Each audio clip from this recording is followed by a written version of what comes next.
In this session 14 of a corporate finance class that stretches 36 sessions, I'd like to talk about measuring investment returns. In particular, I'd like to make the argument that cash flows are much better measures than earnings, but I'd like to spend the bulk of this session coming up with earnings-based measures of returns. We've spent the last 10 sessions talking about how best to estimate the hurdle rates for investments. In effect, we've argued that riskier investments need higher hurdle rates than safer investments. Now we're ready to turn our attention to the other half of the investment principle, which is measuring returns on investments.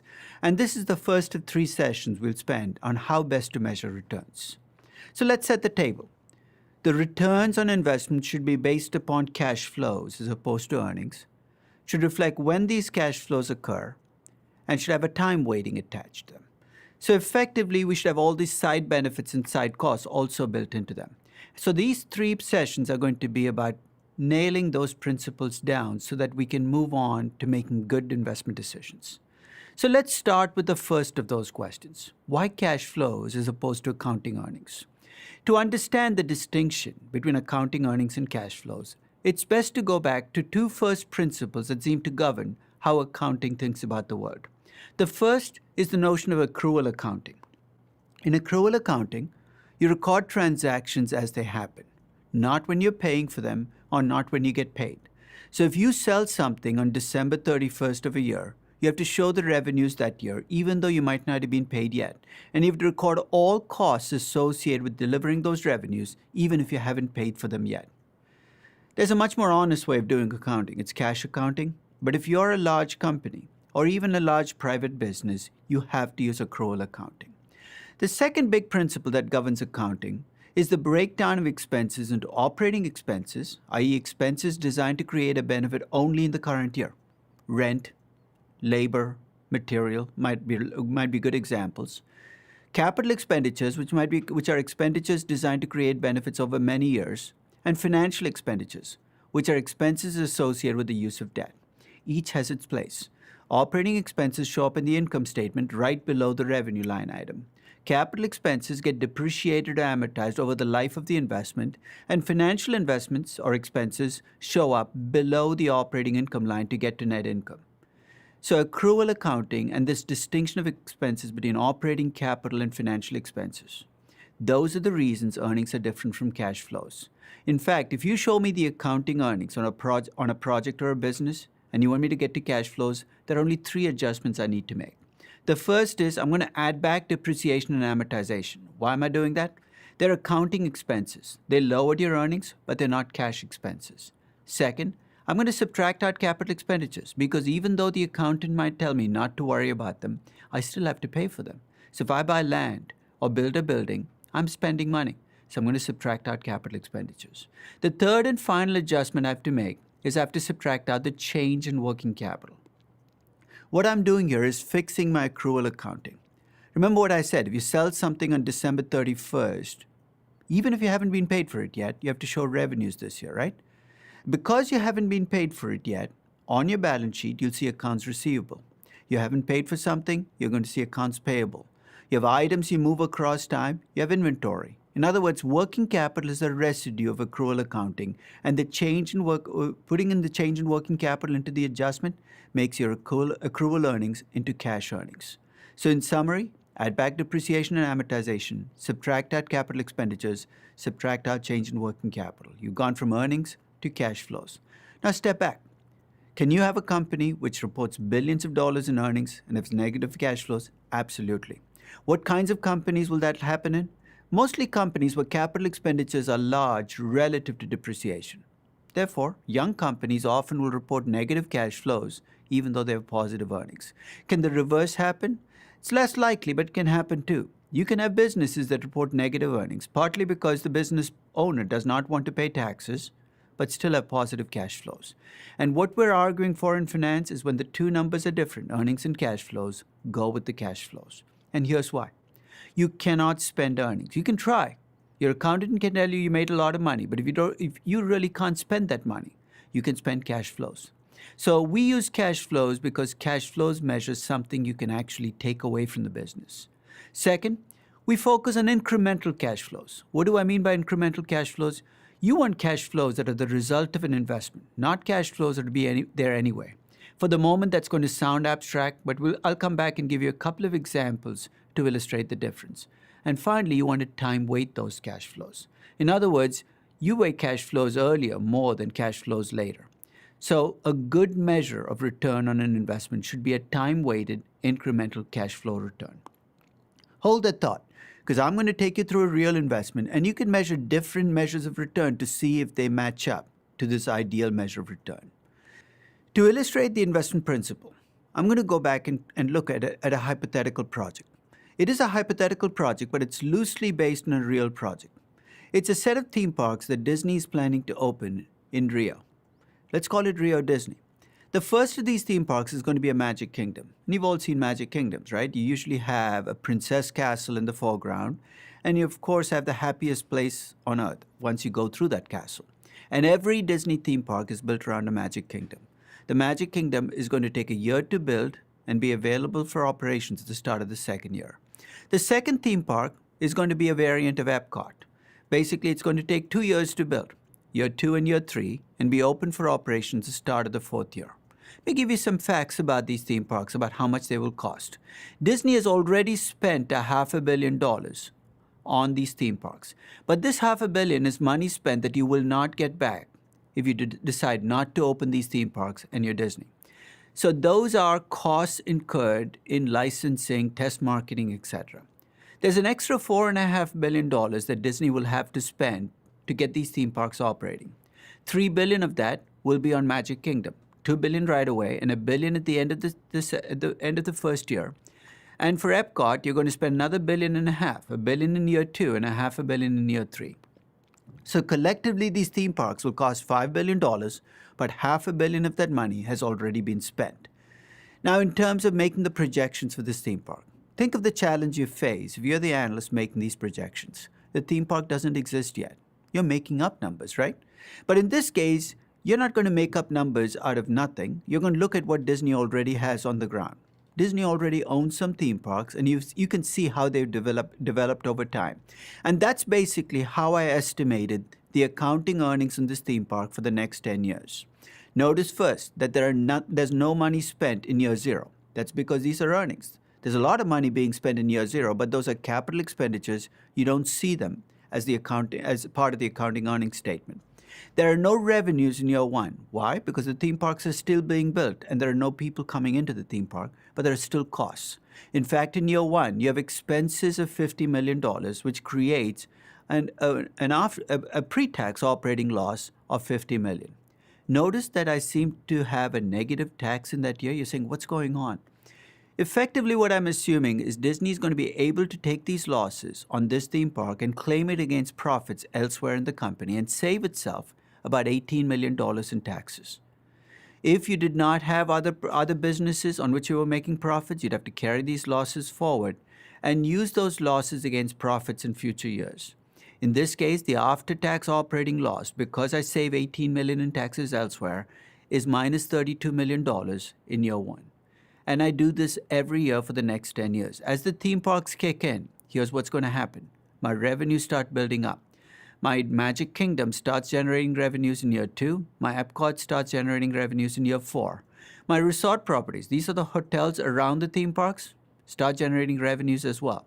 Now you might wonder how I'm getting the revenues of the theme parks. I looked at how Euro Disney built up, the number of people coming to Euro Disney built up over time, and I made similar assumptions about the number of tourists coming to the theme park and the revenues of the theme parks. To estimate the revenues that the hotel properties would make, I assumed they would be 25% of my theme park revenues, reflecting what I'm making in Disney World right now. Now, to subtract out the expenses, I first estimated the direct expenses of operating these theme parks.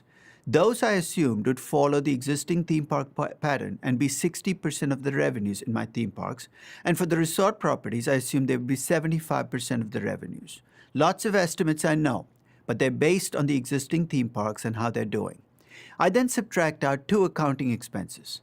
The first is depreciation and amortization.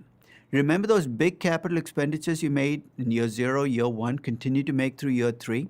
Those are being depreciated and amortized over time. They're accounting expenses and they reduce my earnings. I also subtract out an item that I call allocated G&A. You're saying, what is that? Disney is a big company. It's got lots of expenses associated with things that don't create revenues. Headquarters expenses, management expenses, accounting expenses, auditing expenses. These are expenses that are treated as part of a lump sum that I'm going to call G&A cost. And I'm going to allocate that cost to this theme park because it makes revenues. It's a fairly common practice in big companies. That allocated G&A is an accounting expense. I'd like to add, though, that 2/3 of those G&A expenses have nothing to do with this theme park. They're going to be there anyway. File that away because we're going to come back and deal with it later in this process because it's clearly not incremental, but it is an accounting expense. That's how I get the accounting earnings every year. Notice that my earnings are losses in the first 2 years, and as the theme park kicks in, they turn positive. And by the time I get to year 10, I'm making almost $500 million as accounting earnings on this theme park. That's pretty good, right? So if I asked you at this point, should I open this theme park? Part of you says you're making a lot of money. Go out and open the theme park. But here's what we don't know. That might be a lot of money, but it's a lot of money relative to what? Are you investing $5 billion, $10 billion, $50 billion? In other words, I need to scale these profits to what you have invested in this theme park to make a judgment on whether it's a decent return. So that's exactly what I do in the next part of the process, is I take the after-tax operating income that I estimated in the previous table, and I scale it to the accounting investment in this theme park. Accounting investment in what sense? I treat CapEx as part of my book value, and I also add on working capital that I invest each year to come up with the book value of capital invested in this theme park at the start of each year, at the end of each year, and an average for each year. Then I divide the after-tax operating income in each year by that book value of capital. I get a return on capital. Notice that it's negative early on because I'm losing money. And as the operating income turns positive, the return on capital turns positive as well. But it does change every year. It starts negative and it builds up over time, and the average return on capital over time, if I use starting numbers, is about 4.18%. If I use average numbers, is about 4.11%. It's about 4% if you round it down. This is a theme park that makes an accounting return on capital of 4%. I know accounting returns are not the best way of thinking about returns, but a lot of investors, a lot of companies still use them. If I offered you this accounting return in this theme park and asked you, would you invest in this theme park? You face a judgment call to make, right? So the next question is, what would you compare this return to make a judgment on whether it's a good investment? And let me offer you some choices that I'm borrowing out of my previous sessions. You could compare it to the risk-free rate, right? The risk-free rate at the time of this assessment was only 2.75%. Let's pause there. Would you do that? I don't think it's a good idea, and here's why.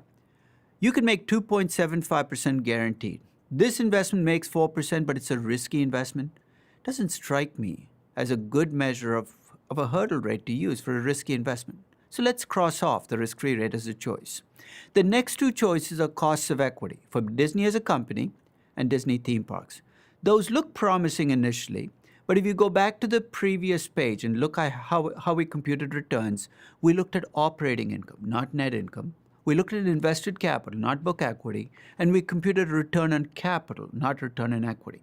So the cost of equity is not an appropriate hurdle rate because we're measuring a return on equity.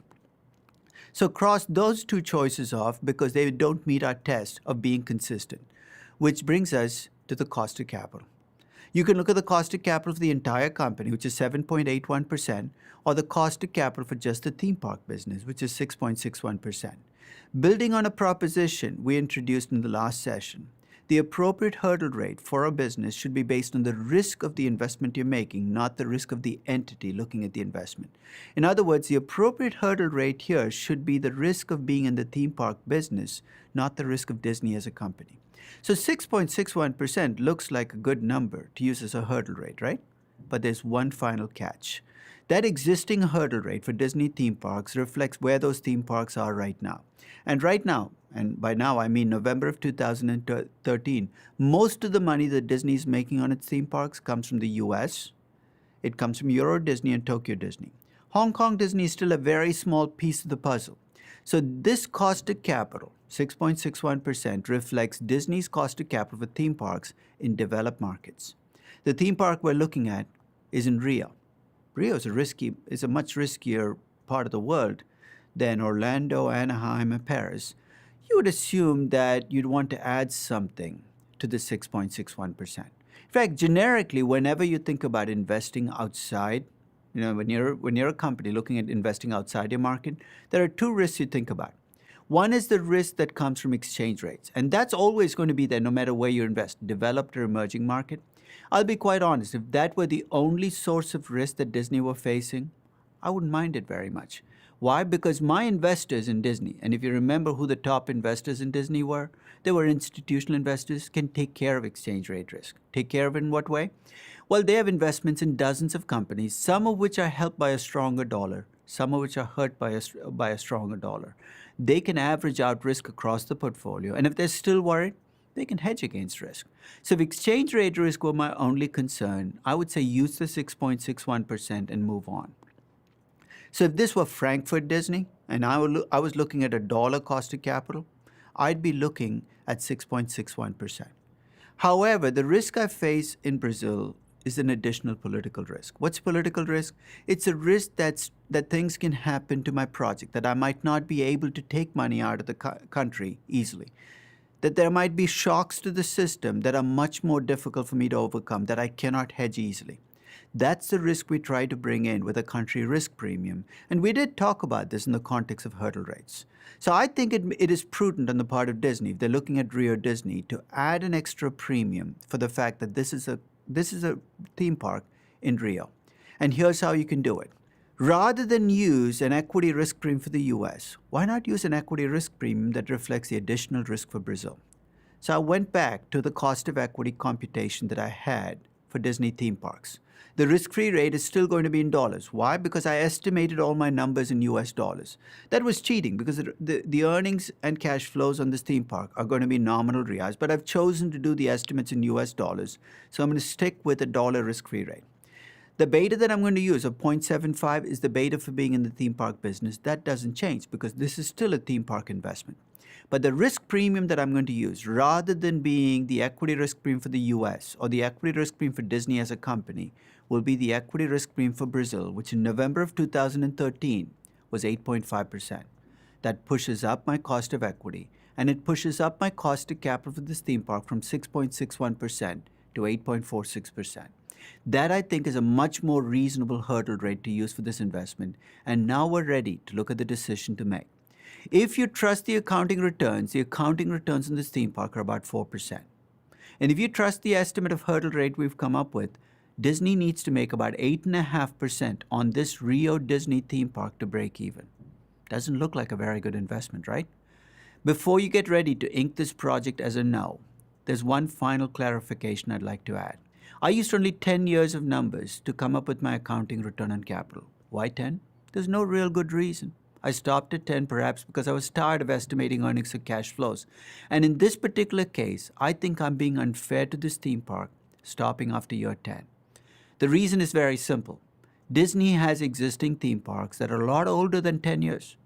Disneyland is 55 years old, actually older, 59 years old. It makes more money for Disney now than it did at the start of its operations. Theme parks actually don't make very much money in the first 10 years of their existence. They become cash cows after they've been around a while, and I'm cutting this theme park off just as it's becoming an earnings and a cash cow. So for the moment, there's not much you can do about it, but something I want you to think about, because when you reject a theme park based on accounting returns, you often base it on an artificial time horizon, and in this particular case at least, I think it's conspiring against this particular investment. Now, one final point about accounting returns. It's a tangent. Remember that financial balance sheet we talked about way back in session 1, where we looked at the investments that a company has made and broke them down into assets in place, investments you've already made, and growth assets, investments I expect you to make?